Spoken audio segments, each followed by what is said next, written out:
of getting to the bottom of it, let's talk nuclear. Since all the islands are going to be underwater, we better get our SMRs up and running, right? Well, no, not if you're the Albanese government.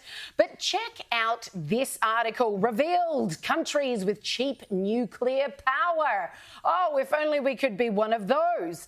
It reads, in the US, government data shows Washington, Nebraska, North Carolina and Missouri are all in the top 10 cheapest states for electricity for residential customers and all have nuclear power as part of their mix.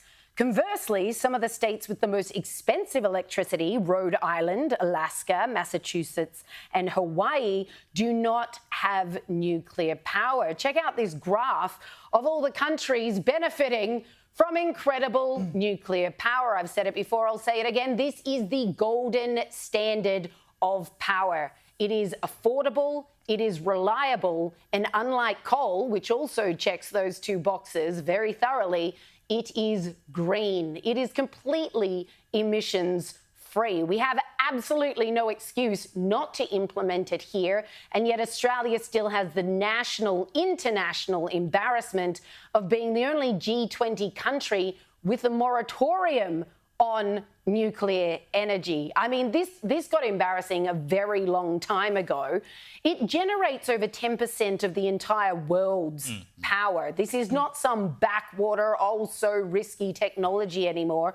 Gone are the days, and we're still the ones who simply won't do it. And it grinds my gears that it was the Howard government who put that moratorium in place to please the anti-nuclear lobby of the time, just like this government won't move a muscle to lift it because they're trying to appease all the climate change activists, all their mates now firmly in renewables, etc. and so on. The two arguments that the Albanese government use against nuclear is it's not safe and it's too expensive. And just in those few minutes there, you blew both of those arguments out of the water. You showed a graph indicating America's got 93 nuclear reactors, France has got 56, China's got 55. We could go on and on. It's clearly safe. And in terms of how cheap it is, as you said, the stats in America, and if you go to Europe, Bulgaria, Hungary, Spain have the cheapest energy in Europe, and they're using nuclear reactors. But have a listen to Chris Bowen, because he is determined to stick with his line, no matter how stupid he looks in the process. Nuclear is the most expensive form of energy. We have a cost of living crisis, energy prices going through the roof, and what's their big bright idea? They say, let's have the most expensive form of energy we can possibly think of. Oh, does anyone take Chris Bowen seriously? My God, two problems there. Most expensive form of energy. You said nuclear. Like, if you can't even pronounce it properly, mate, you shouldn't be the energy minister. It's nuclear. Get out of dictionary. Write the word down and spell it. Nuclear, not nuclear. And not only are we the only country in the G20 that has a moratorium on nuclear energy, we're the only country that has no plan to use nuclear energy whatsoever. Like, even despite the massive uranium deposits. Exactly, a third of the world's deposits.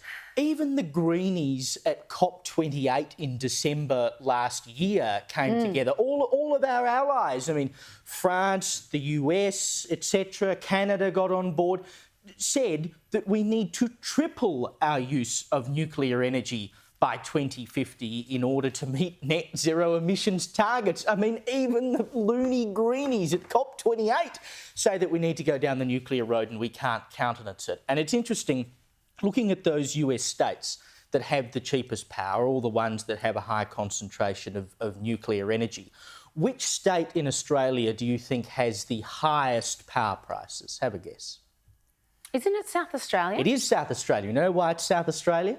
Because they blew up all their coal. They have 70% renewable energy in South Australia. And I've written about this in the Advertiser tomorrow. Go and have a read of it. The madness. I mean, just down there in South Australia this week, the Premier said that they're going to bring forward their net zero emissions target for energy from 2030 to 2027. I mean, we are writing the longest suicide note you have ever seen in your life when it comes to energy. You know, the difference between 2030 and 2027 when it comes to emissions it's not all that great. The difference it makes when it comes to your power bill is humongous, and we keep going down this road. Bowen won't listen. Oh, the most expensive form of energy known to man. Mate, you are not a serious minister.